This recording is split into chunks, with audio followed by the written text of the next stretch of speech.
All right, y'all. Mic check. Oh, let me put my headphones on. We got to about this Nolan Wells. Let me turn it down a little bit. Now we got about this Nolan Wells situation. New evidence out all the time, and some of this stuff I don't know if y'all paying attention to, but some of it is just it's looking real suspect from these young who were with Nolan Wells. We're gonna play some video, and I want y'all to just take a listen to some of the newest updates. Hopefully, I can kind of give you some insight on what's going on. This is Hidden Killers with Tony Bruschi. Here now, Tony Bruschi. The Nolan Wells timeline, that's what we're going through today in this this is a very active case, moving case. Things are changing times by hour, so just know that while you're watching this. If you're wanting to get yourself caught up, it's a good place to start. Obviously, things change.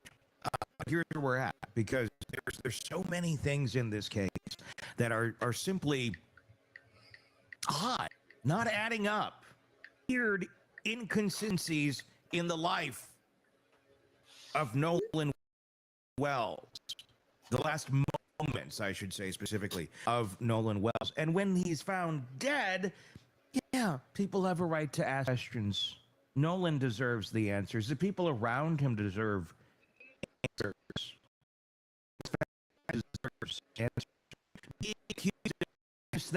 Deserves to do this. Shall set you free. It's true. It's not going to bring him back. But factuality and truth are the only path that should be explored in this case. So we're going to go through the timeline of what we know so far in this and break it down.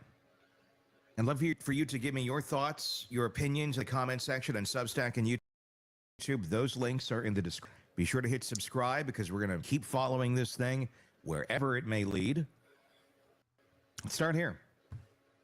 Nolan Wells photographed everything.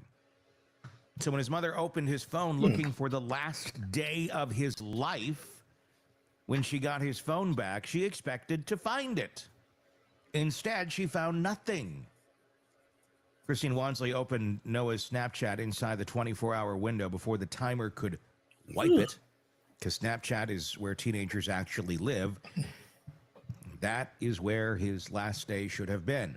But there were no saved pictures, no snaps from the 4th of July, a blank screen from the one day everyone in the country wants to see. His mother said that emptiness is exactly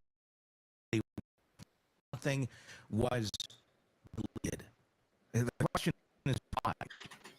A kid who documented his whole life left behind an empty account from the single day that matters. That is where this all starts, and it is a preview of how the rest goes. The most important pieces are the ones that are currently missing. I'm not accusing anyone of any crimes in this. What I'm saying is, let's find out the truth, because if we accuse of these horrible things that we're not doing, calling anyone about saying what he did to him, we don't know the answer to that question. And if you are one of the people in your best for facts and to come out, nothing has happened. That's the truth shall set you free. There's odd things going on here, but things happen in life too. There may be reasons and explanations for some of these things that we about, but it's important to parcel that out so anyone and everyone involved here can have a clear picture who this man was, what was going on in his life at the moment all of this went down. And Nolan, by all accounts here, had a lot of friends who loved him, who cared deeply for him. And if he's on the other side looking at this, and if this was some sort of horrible accident, you can bet, I'm sure he's not going, yeah, go after people who had nothing to do with this. Or if they did, he may be cheering that effort on. I don't know. We just don't know. And it's important not to jump into this camp or that camp. The truth camp is the only camp that matters right now.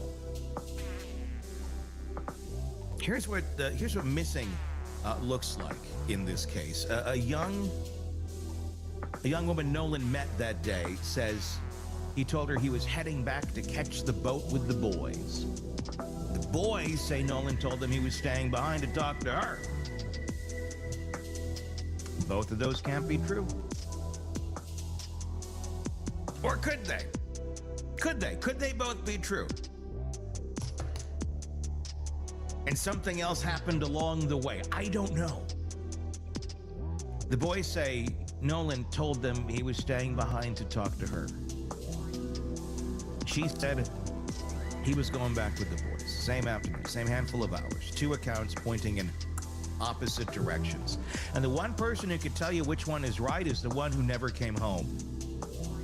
The facts nobody disputes in this case fit in a single paragraph. Everything wrapped around them is people talking.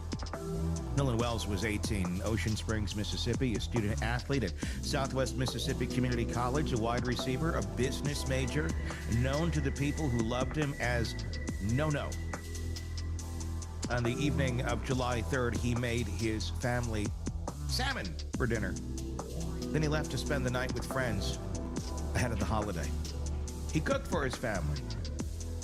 Then he went to celebrate 4th on the water, the way plenty of Americans do.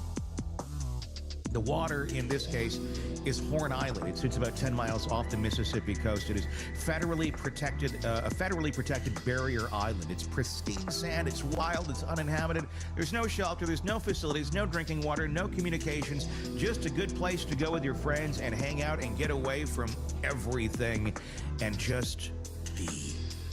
I said this the other day. This reminds me a bit of the celebrations, if you will.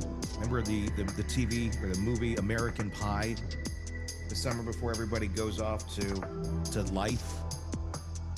Youth is done. You're now going into adulthood, into college life.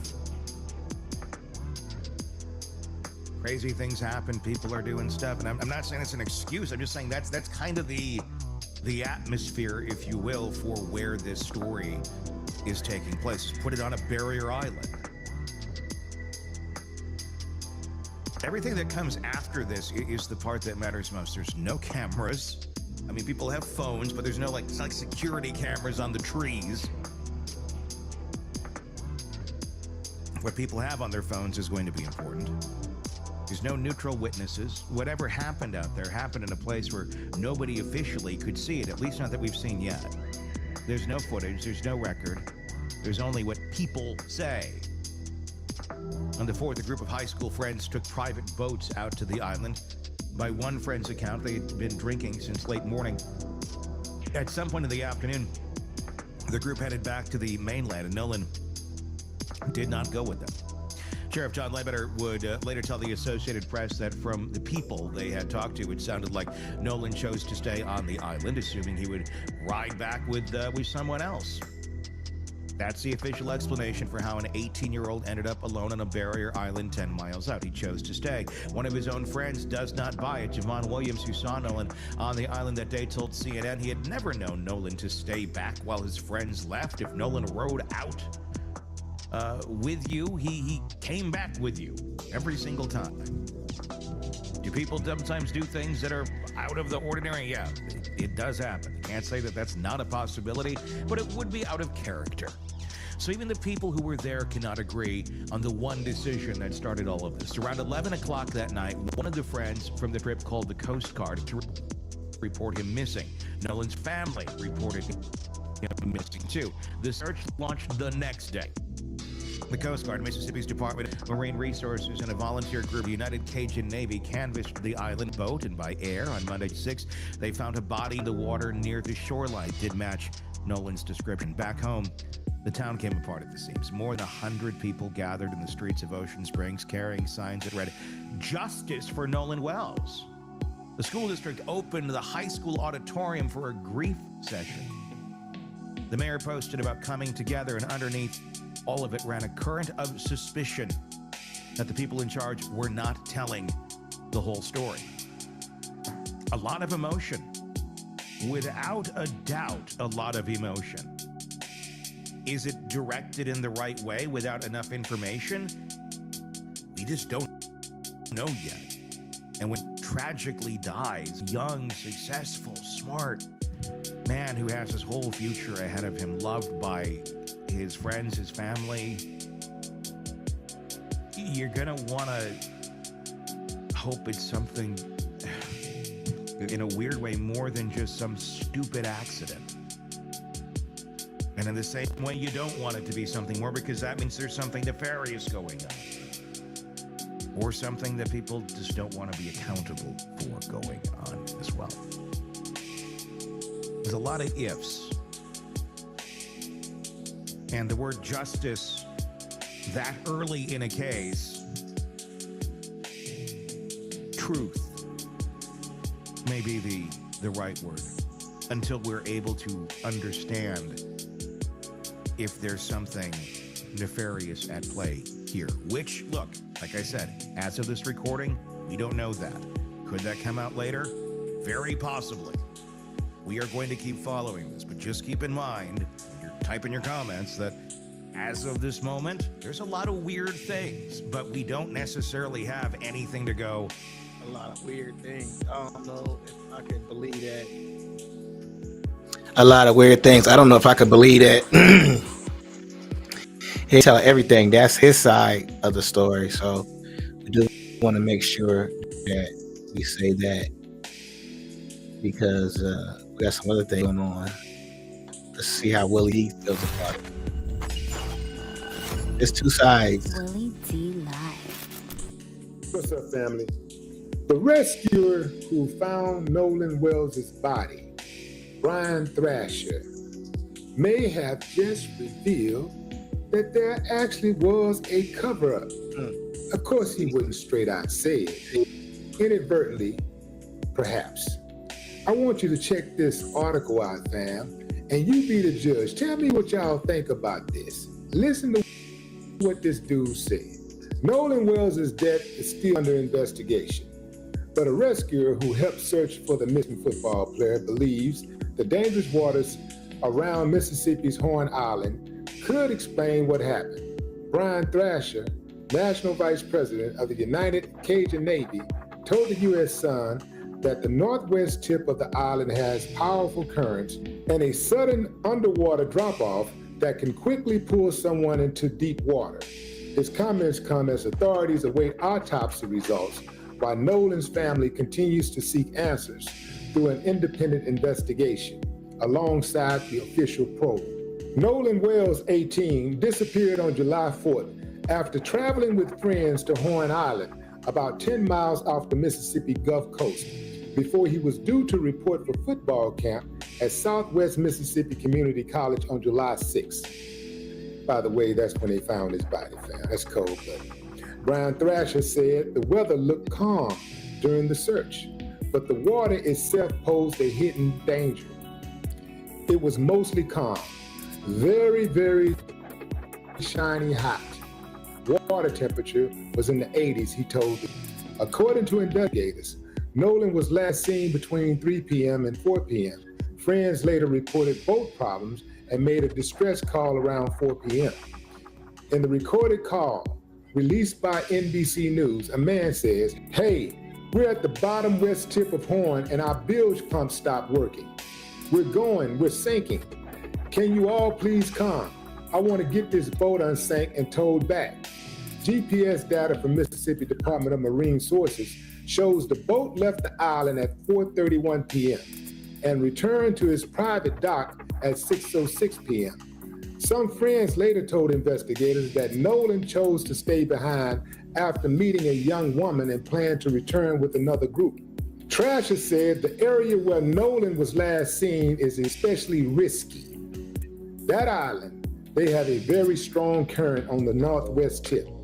From what people who were there told me, it's very strong there. The other thing to have in mind is that there's a drop-off on that side.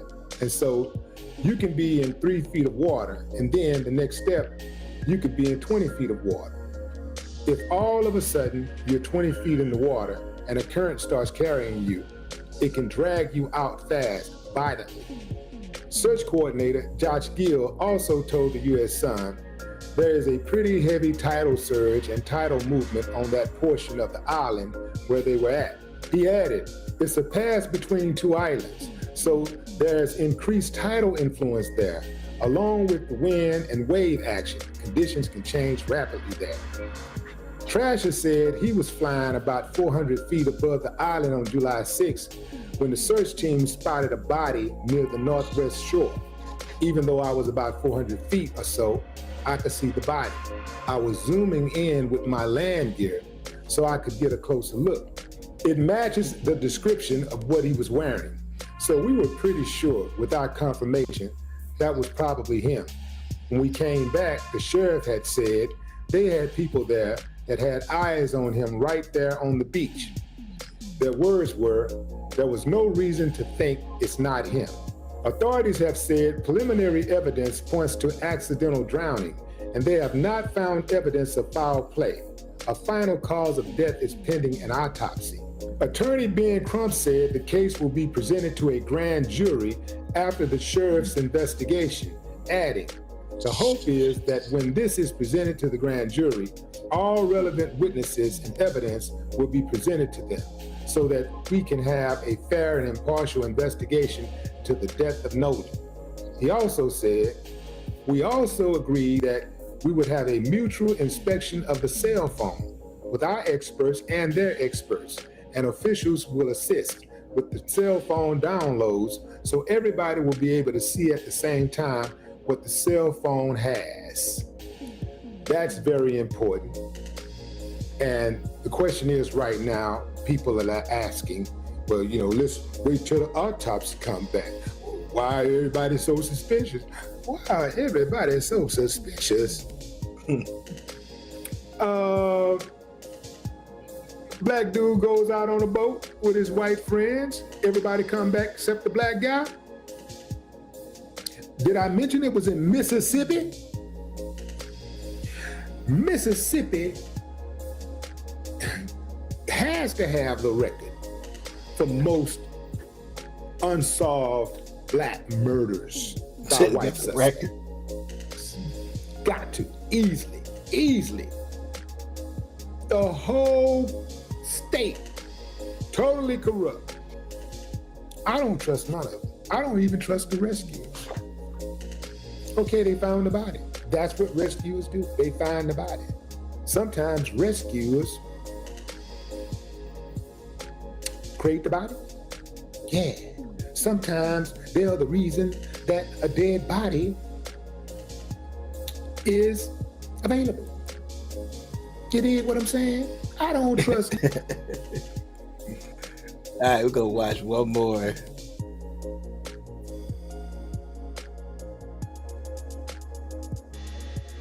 Let's see.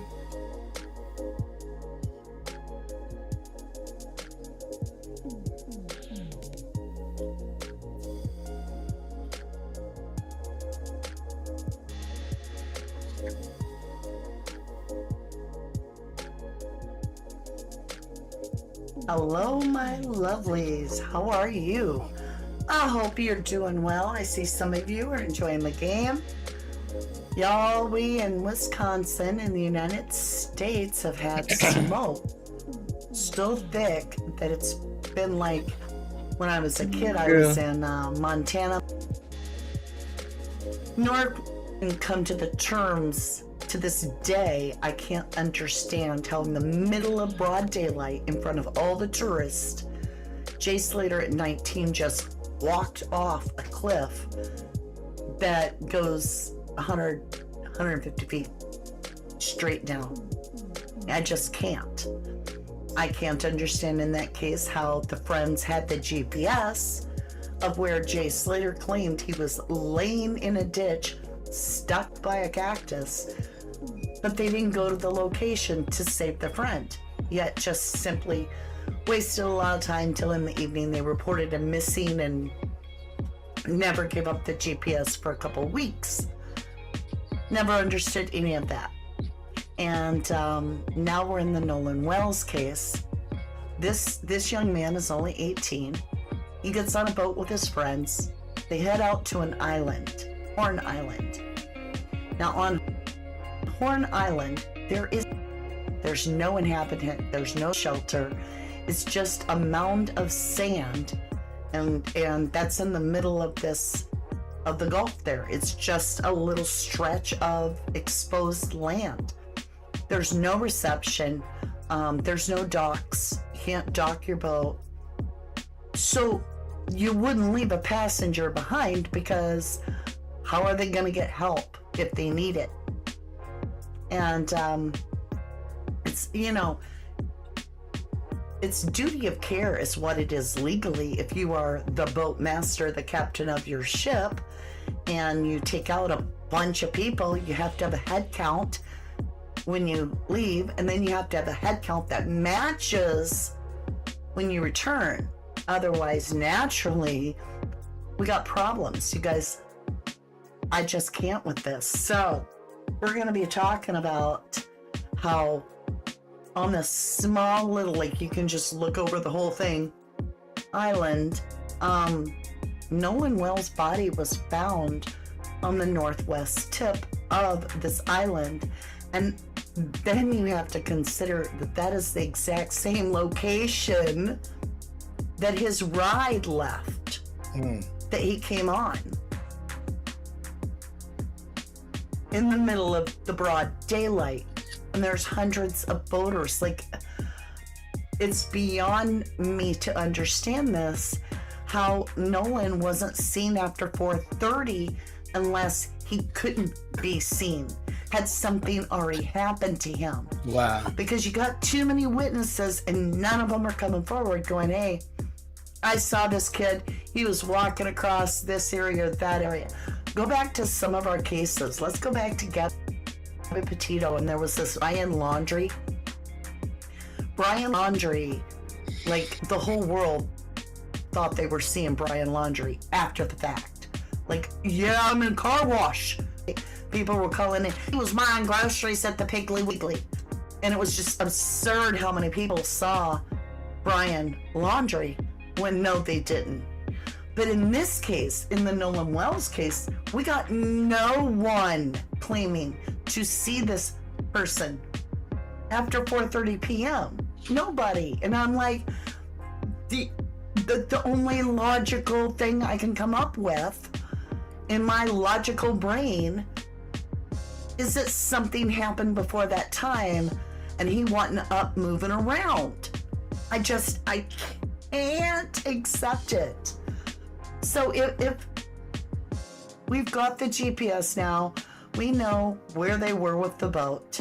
We know where Nolan's body was found, same location.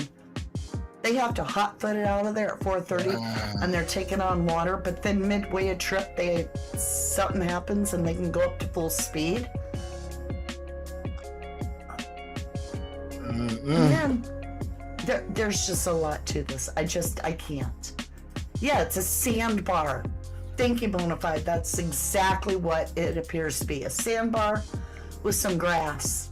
That's why I don't trust that first dude, because he was like, oh, well, I don't know what's going on. He knew. Mystery Diva in the house.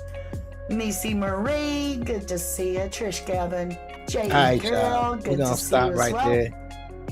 It's FIFA halftime show. Well, I just timed it perfect, didn't I?